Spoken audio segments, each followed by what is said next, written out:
to the worship services of Restoration Life Church, where we do have a purpose, and our purpose is to love God through worship, love people through Christ, reach the world through evangelism, baptizing into fellowship, and education through discipleship. We are in our new edifice here in West Peoria, 1521 North Park. And on today, we come to lift up the name of Jesus. I like what the Word of God says. I was glad when they said unto me, let us go into the house of the Lord. And we are celebrating today what God has done for us.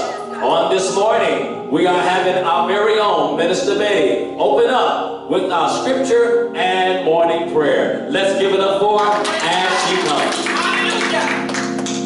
Amen. Praise the Lord. Our scripture reading will be coming to you from Psalms 34. And it reads as, I will bless the Lord at all times. His praises shall continually be in my mouth. My soul shall make it boast in the Lord. The humble shall hear of it and be glad. Oh, magnify the Lord with me, and let us exalt his name together. Hallelujah. Thank you, Jesus. I will bless the Lord at all times.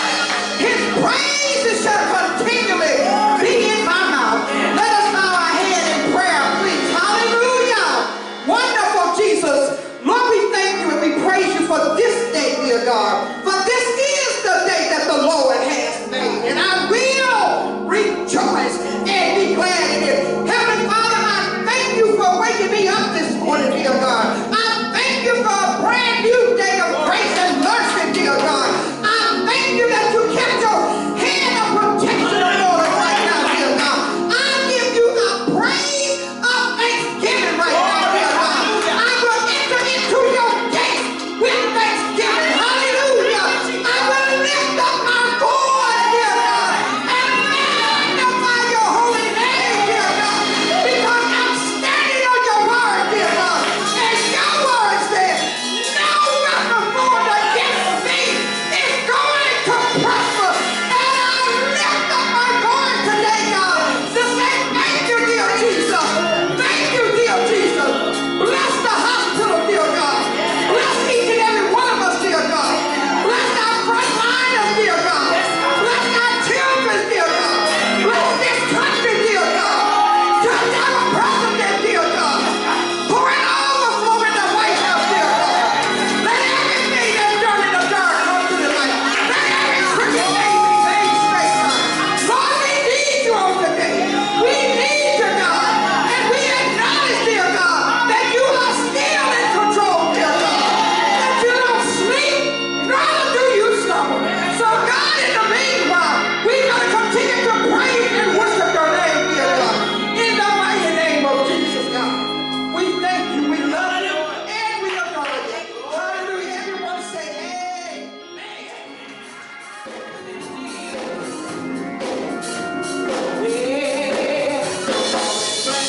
The Lord with me. Come on and bless the Lord with me.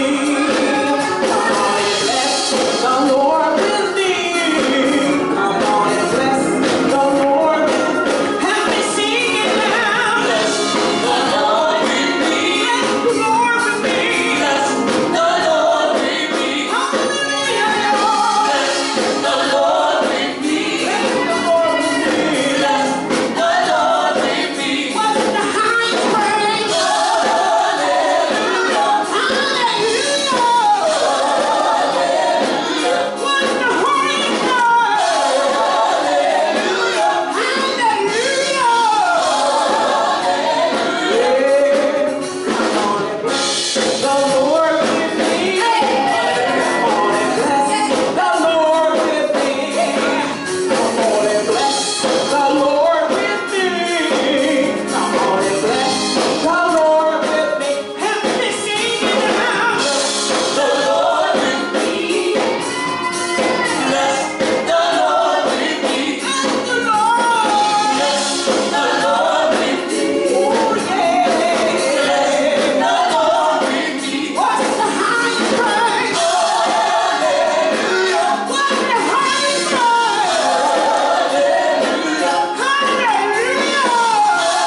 You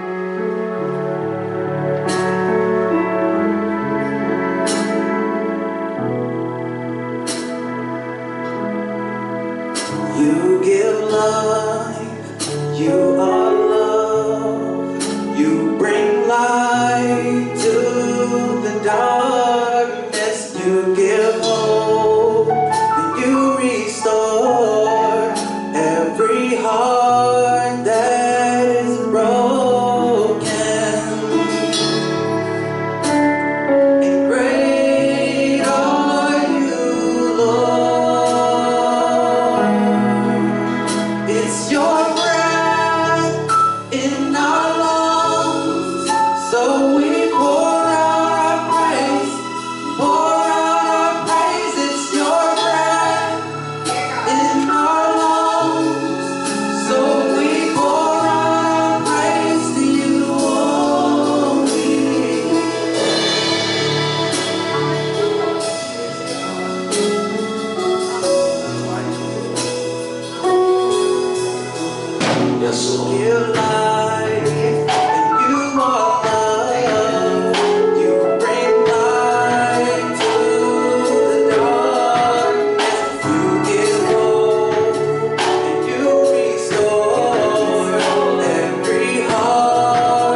To God be the glory for the things he has done, for it is his breath in our lungs as we pour out our praise to him, and he's so worthy of the praise.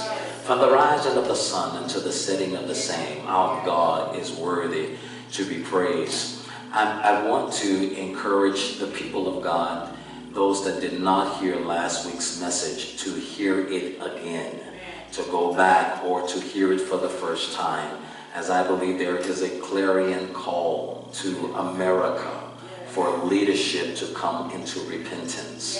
The Bible says, if my people who are called by my name would humble themselves and pray, seek my face, turn from their wicked ways, then would I hear from heaven. I will forgive their sins and heal the land.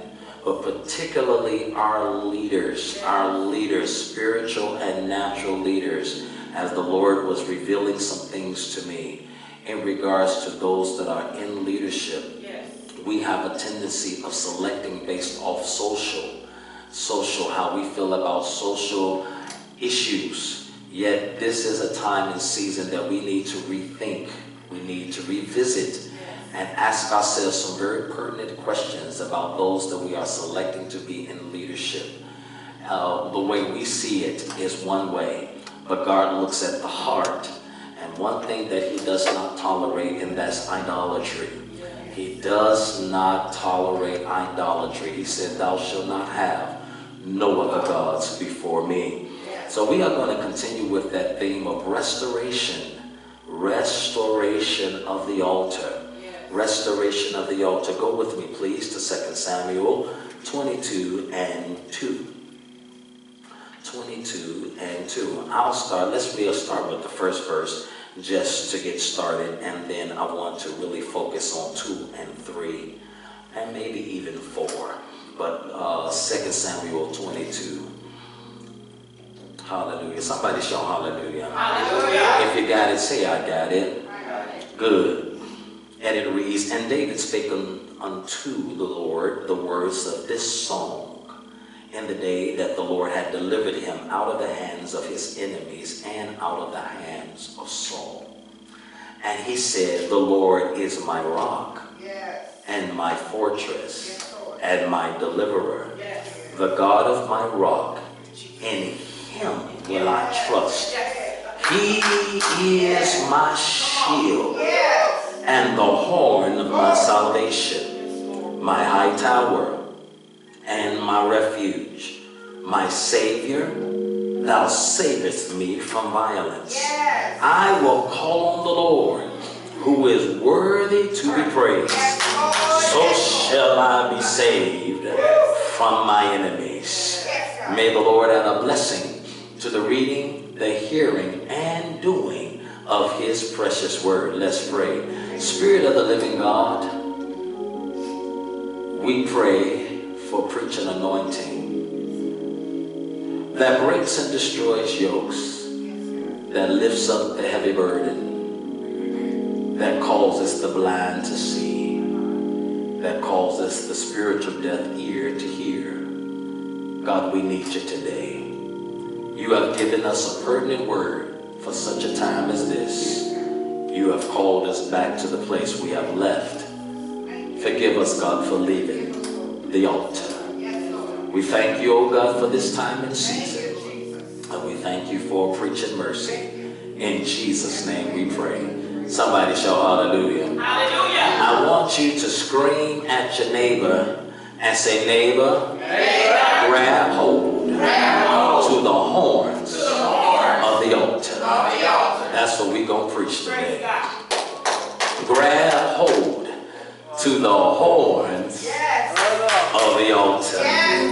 Oh, Lord, have mercy. I'm excited about this word. Past few weeks, we have been discussing the restoration. You may be seated. Past few weeks, we have been discussing the restoration of the altar. We have come from the perspective of the Old Testament and the New Testament. In the Old Testament, there was a physical altar that was actually built. When we build physical altars now, we say come to the altar, and it's in regards to prayer, particularly in church. in regards to a communion or marriage. And so in the Old Testament, they built an altar before the Lord. And this was very significant. In the New Testament, the altar is in our heart. The altar is in our heart. Metaphorically, it's in our mind and in our spirit. Yes. For man is spirit. He has a soul. He lives in a body. Mm-hmm. The soul represents the mind, the will, and the emotions. Yes. In the Old Testament, there was the sacrifice of the brazen altar, by which we would bring an animal and we would sacrifice that before God. In the New Testament, the sacrifice is you. You are the sacrifice. Yes. The Bible says, according to the Apostle Paul, I beseech ye therefore, brethren, Romans 12:1, by the mercies of God, that you present your body a living sacrifice, holy, acceptable unto God, which is your reasonable service. In other words, he's not asking much of us. And then the second verse says, and be not conformed to this world, but be ye transformed by the renewing of your mind. This is important. The greatest altar sacrifice that ever took place was 2,000 years ago on Golgotha's hill. Our Lord and Savior Jesus Christ became the lamb that was sacrificed. Yes. And so, as he became the lamb and sacrificed his blood, the blood hit the mercy seat that redeemed man from the curse of the law. And once we redeemed us, he also became our high priest, yes, for which we can go boldly to the throne of grace, that we may obtain favor and find grace to help in the time of need. What I love about it, we don't have a high priest that cannot be touched by the feelings of our infirmities. He understands how we feel, and he empathizes and sympathizes with how we feel, and yet gives us the grace, empowers us to be able to walk through the shadows of death. And we fear no evil. We walk through the shadows of death. Why? Because we are empowered by grace. For it is by grace that we are saved through faith. That not of ourselves, it is a gift. Grace is a gift given to man. How many of us thank God for God's grace? God's riches at Christ's expense. We are alive today because of God's grace. We are saved today because of God's grace. We've been justified by faith because of the grace of God. In our verse, our scripture text today, it already starts off exciting. And it says something by which we could have just stopped right there when it says, the Lord is my rock. The Lord is, the Lord is. We can just go ahead and paint a picture right there about what God is to us. The Lord is my rock. The Lord is my shepherd. The Lord is my fortress. The Lord is my bridge over troubled water. The Lord is the doctor in the sick room. The Lord is the lawyer in the courtroom. The Lord is my bread of heaven. He's my bread when I'm hungry and water when I'm thirsty. The Lord is the captain of my soul. The Lord is my light and my salvation. The Lord is my love. The Lord is my joy.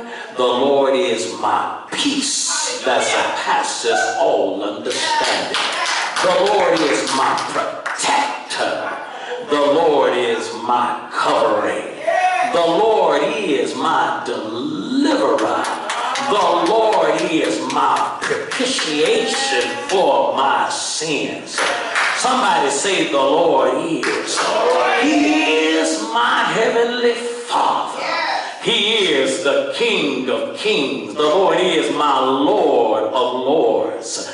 He is my rock in a weary land. The Lord is my shelter from the storms of life. The Lord is my refuge and my strength.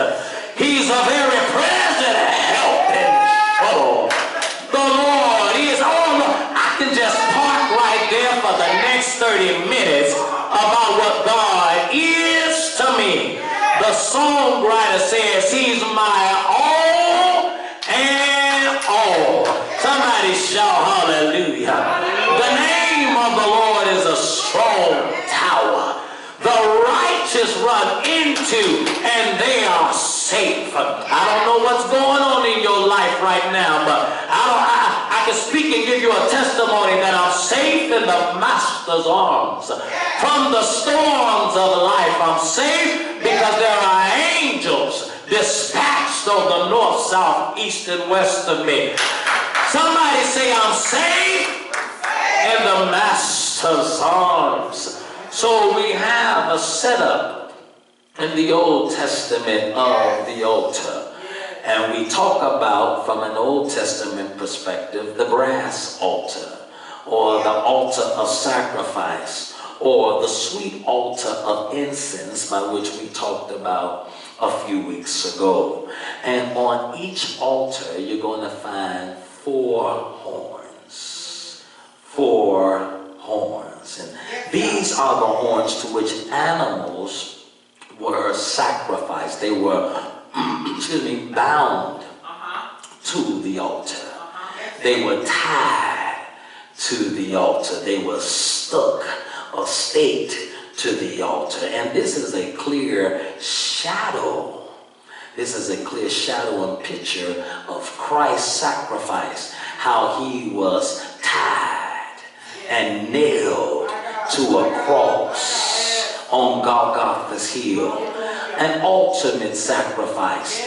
These sacrifices that Israel did in the tabernacle only pacified God.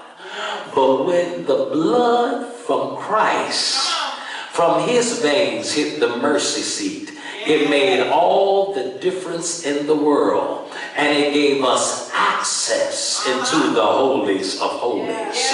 Somebody shout hallelujah. So the sacrifice, whether roped or spiked, was a picture of God's grace and his undying love for us. His undying sacrifice for us, for his creation, and how he set up points by the altar and referred to them as horns. Now, wonderful people, let's go a little deeper. If an individual was to go after the horns of the altar, it's because they were in trouble. And they normally was running as a refugee. They were in trouble. They had did something they were not supposed to do, and they were running to the horns of the altar for asylum. They was considered a fugitive. And one of the ways of getting covered was to run to the horns of the altar. The horns of the altar represented a holy place, a covering, a refuge for fugitives.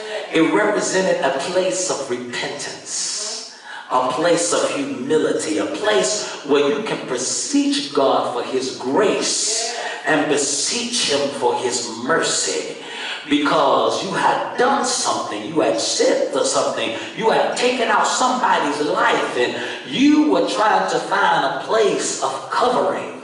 So if you ran to the horns of the altar and grabbed hold of it and didn't let go, it could possibly get you some covering. I say possibly because Joab, the captain of the host, he ran to the horns of the altar and he did not get covered. He was even killed right there.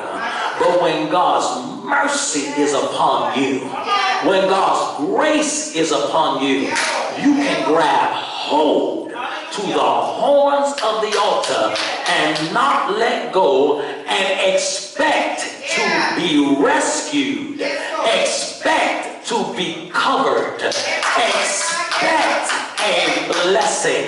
Somebody say, I'm covered. This is important because in New Testament theology, Christ is our covering. He is the horn of the altar. And we grab hold to Christ. As the woman with the issue of blood, she said, if I can just touch the hem of his garment, I know I would be made whole. And we in modern day Christendom, if we would get off social media, get out of our opinion, and get to the horns on the altar, get to the skirt of Christ, and call on the King of Kings and the Lord of Lords, we can find refuge for our soul. I like what Hebrews says, the Lord is my helper. I will not fear. What can man do unto me? There are men that think they are in control of your life. There are men out there that think they have the last word over your life. There are people that will pronounce death over you. But if God says you're going to live and not die, you might as well get yourself together, pull yourself up out of that bed, because you're going to live and not die and declare the works of the Lord. Somebody say hallelujah. So Jesus has become our horn.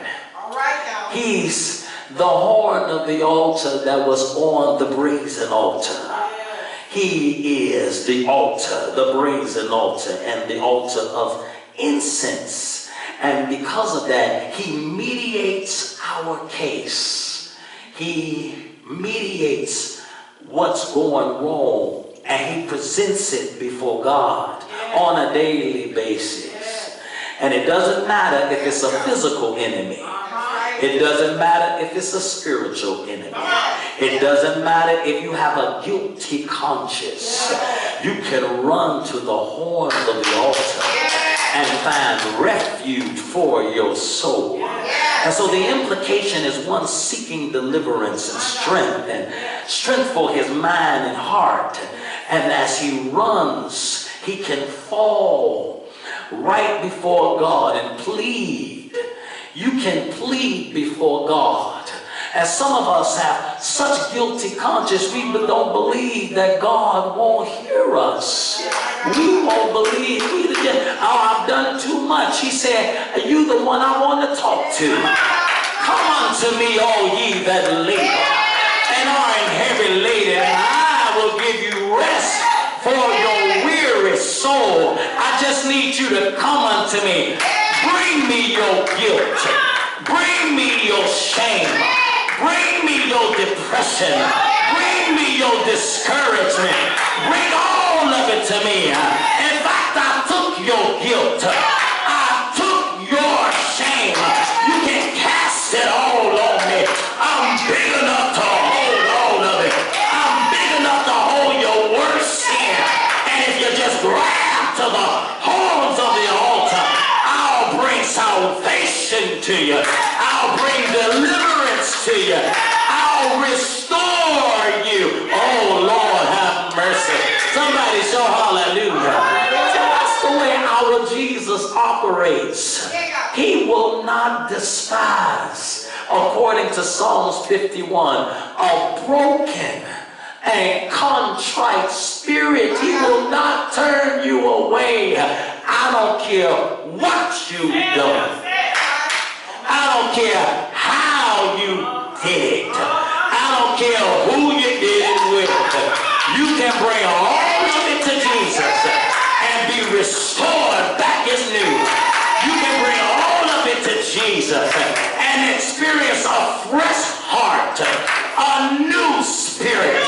Bring all of it to Jesus and cast it on him. him. Now let's go a little bit deeper. In Psalms 118 and 27, it says, the Lord is God, and he has made his light to shine upon us. Bind the festal sacrifice with cords up to the horns of the altar. What the psalmist is suggesting here is not a doomsday prophecy. In fact, he said this is a celebratory moment. You are going to take this sacrifice and offer it up before God. He said this is a praise moment. This is a worship moment. I'm not here with a doomsday prophecy. I'm here with celebratory information and encouragement on today. As we sacrifice before God, the psalmist says, when I see that, this sacrifice offers up a sweet incense. You become the sweet smelling savor before God. And as he smells that, the psalmist says it's a time for rejoicing. It's a time for celebration. It's a time to lift up your hands in worship. It's a time to say, it's your breath in my lungs, and I pour out my praise before you. Now, wife, do you have the horns? Do you have it? Do you have it? I want them to see that. I want them to see what the horns of the altar look like. Look at this right here. Can you imagine? They have the sacrifice right there in the middle and tied to all 4 points. And so Jesus ultimately became that sacrifice. 4 points. He's in the middle, and then we have the 3 sides of the cross. So we have the 4 points. But here he said Christ has become the brazen altar, and we have to become the sacrifice. We got to tie ourselves down. Oh Lord, I just said something. We got to tie ourselves down to the altar. Jesus says it like this. He says, if you gonna come after me, you must first deny yourself. Take up a cross and follow me. In this next season, God is saying it's time to tie up yourself to the altar. The days of being a fugitive and a runaway and here and there and everywhere. God is saying, I want you to tie yourself down at the horns of the altar and die to yourself. Die to your flesh. Die to your selfishness. Die to your idolatry. Die to your opinion. And get the word of God on the inside. The problem with this generation is that there's so many that's running from rooftop to rooftop, but they have not tied down. And this is the season for us to tie ourselves to the horns of the altar and call on the name of the Lord. For if you call on Jesus, he will answer prayer. If you call on Jesus, he will turn sickness around. If you call on Jesus, he will deliver you from the snare of the fowler. If you call on Jesus, he will take your depression out of your mind. If you call on Jesus, he'll replace your discouragement with joy and full of the morning glory. I beseech you, brethren, that you need to get to the horns of the altar and pray. Pray until you get an answer. Pray until God turns this COVID-19 around. There's so many of us that are not intense in prayer, and God's waiting for the righteous to become intense in prayer. Pray until the devil starts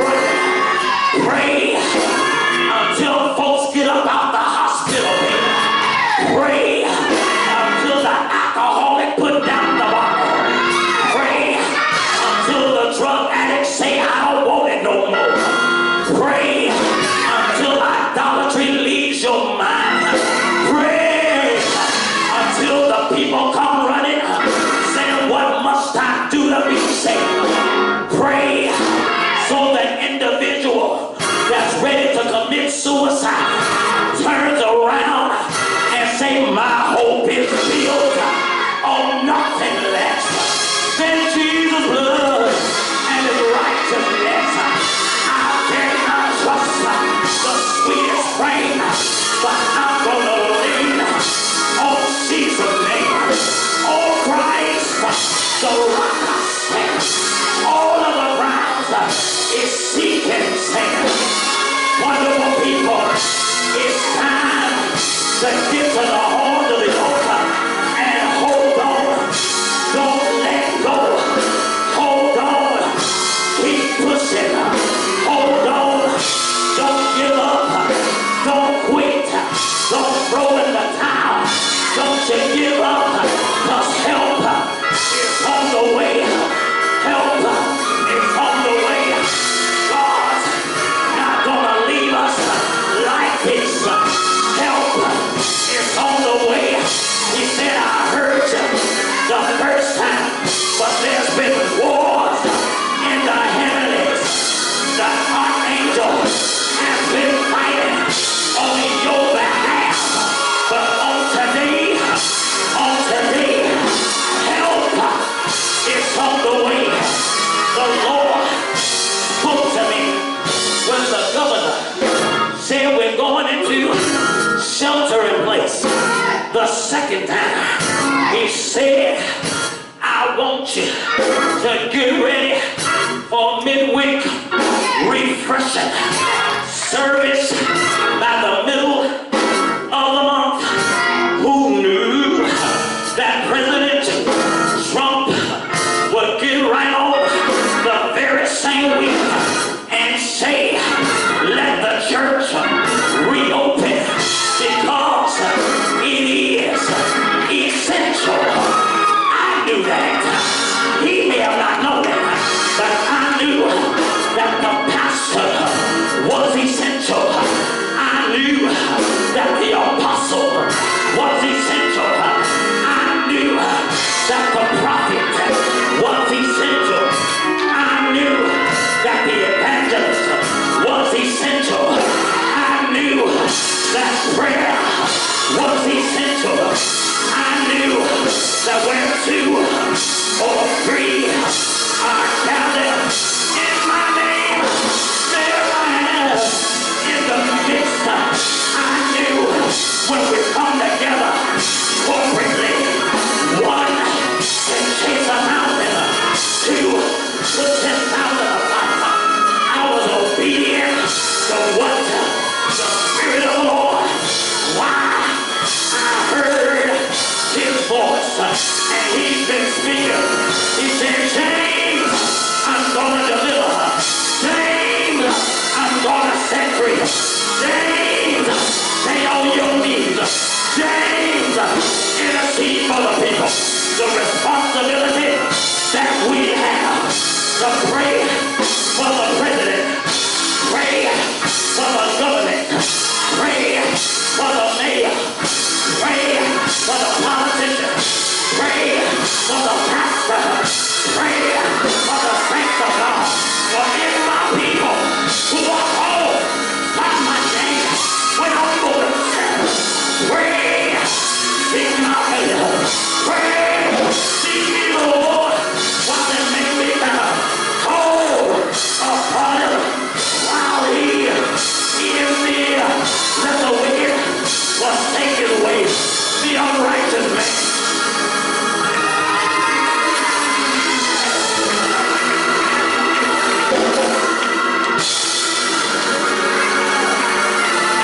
Get to the horn of the altar. Get to the horn of the altar. Grab hold. I want you to grab your seat in front of you. This is how God wants you to grab. Grab the hold and don't let go. Hold on to God's unchanging hand. Build your faith on things eternal. Hold to his hand. God's unchanging hand. Whoa, hold to his hand. God's unchanging hand. Build your hope on things eternal. You gotta hold. You gotta hold. You gotta hold. And then I'm gonna hold you.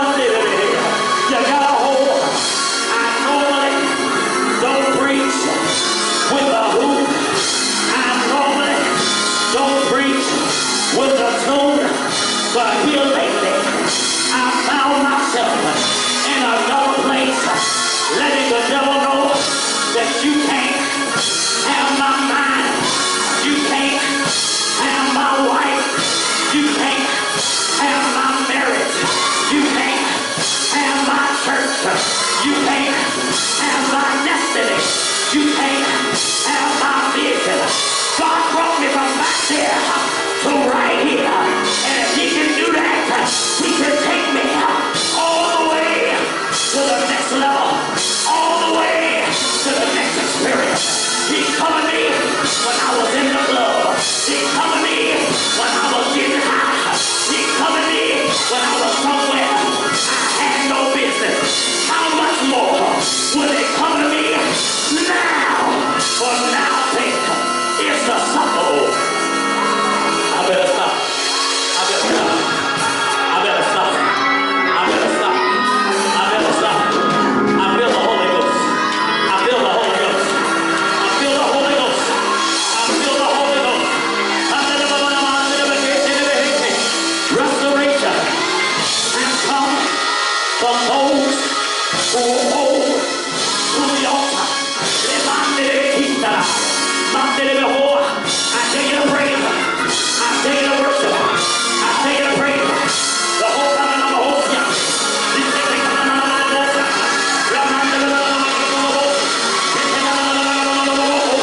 I feel the Holy Ghost. Power, power, power, power, power, power.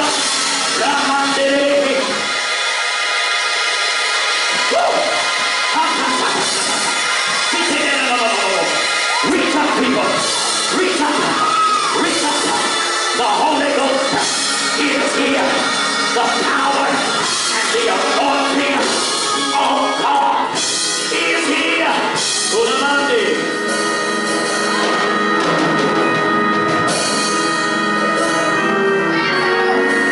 I'm grabbing hold to the altar. I'm grabbing hold to the altar. Somebody say yes, Lord. Somebody say yes, Lord. Somebody say thank you, Jesus. Somebody say glory. Somebody say thank you, Jesus. Somebody say hallelujah. Hold it on. I'm not going to let go until you bless me. I'm going to be like Jacob that wrestled with the angel of the Lord until they break. And he said, let me go, for daytime is coming. Thank you, Holy Ghost. I wasn't even thinking about this story. But right before daybreak, the Spirit of the Lord, the angel of the Lord, spoke to him. He said, I'm going to give you a name change. You're no longer going to be called Jacob, but you're going to be called Israel. And Israel means prince. Israel. For all of you that are in this place today, get ready for a name change. Whatever your name is, it's going to be changed. I'm going to change your name. Royal priesthood, holy nation, peculiar people, anointed, devil chaser, mountain mover. I'm going to change because we've been wrestling with God, and those who have been wrestling with God, he says, I'm going to change your name. Jacob said, I'm not going to let go until you bless my soul. I'm not going to let go until you bless my soul. I'm not going to let go until you bless my soul. I'm holding on to the altar. I'm not letting go. I don't care what's said, what's done, who comes, who goes. I'm holding on to the altar because I realize Jesus is my altar. And the altar lives on the inside of me. And because he lives, I can face tomorrow. Because he lives, all fear is gone. My life is worth living because he lives. Is your all on the altar? A sacrifice laid. Your heart, does the Spirit control? You can only be blessed and have peace and sweet rest as you yield him your body and your soul. Hands lifted, eyes closed. Father, thank you for speaking to us. Out of 8 billion people, you will dare to whisper us something that was significant during an unprecedented season. He said if you would just come to the altar, rebuild the altar in our heart. And so we say yes. Yes to your will. Yes to your way. We thank you for this word. If there's one today that does not know the Lord as his personal Savior, today is a good day. Good day to say yes. Come to Jesus. Come to Jesus. I've done this, I've done it. Don't matter. It don't matter. It don't matter. Come to Jesus. Weak, weary, worn, broke, busted, and disgusted. Angry, frustrated, enraged, suicidal, meaner than a junkyard dog. It don't matter. Just come and allow the Lord to touch you. Allow him to free your mind. I don't believe all that. Somebody maybe say, I don't believe all that. What has worked for you?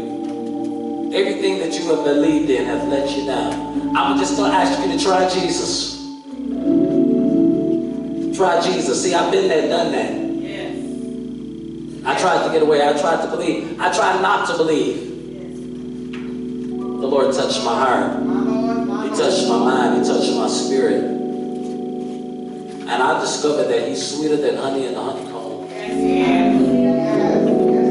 I discovered he'll be closer than your best friend. I discovered I can talk to him in the midnight hour when I couldn't talk to nobody.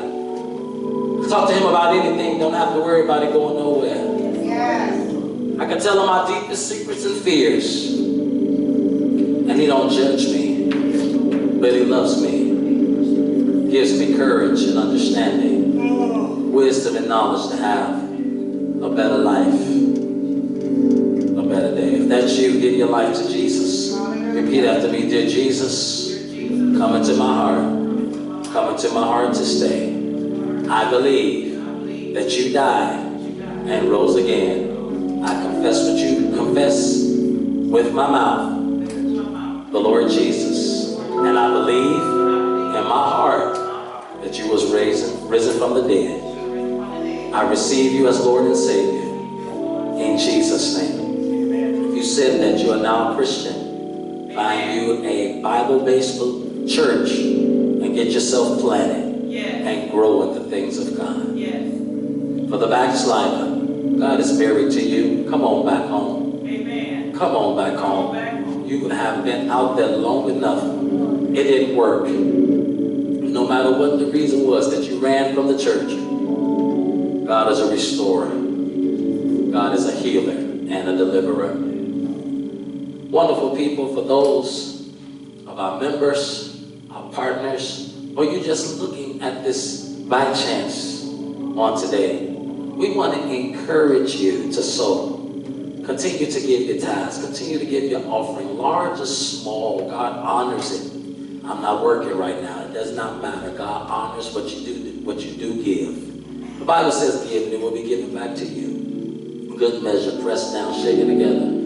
We don't look at the clouds or the storm. We look at Jesus, who is the supplier of our needs. So I encourage you, for those that are members and partners and not here today, you can go to our website, www.restorationlifechurch.net. www.restorationchurch.net. Also, if you want to call First Lady, Pastor Kim, and do a swipe, you can also do that. Yes. You can do that over the phone. Amen. If you desire to put a seed in the mailbox, 1521 North Park, West Peoria, 61604. Make sure it's not cash, only checks. Amen. To God be the glory for this word. To God be the glory for this time and season. Let's give it up for our musicians. Thank you, guys. Let's give it up for our singers. Thank you, guys. And for the few people that I hear that are members of our church, we thank you. Father, we thank you and praise you as we leave this place and not your presence. Protect us from danger seen and unseen, and bring us back on the appointed time as we continue at the horns of the altar. In Jesus' name.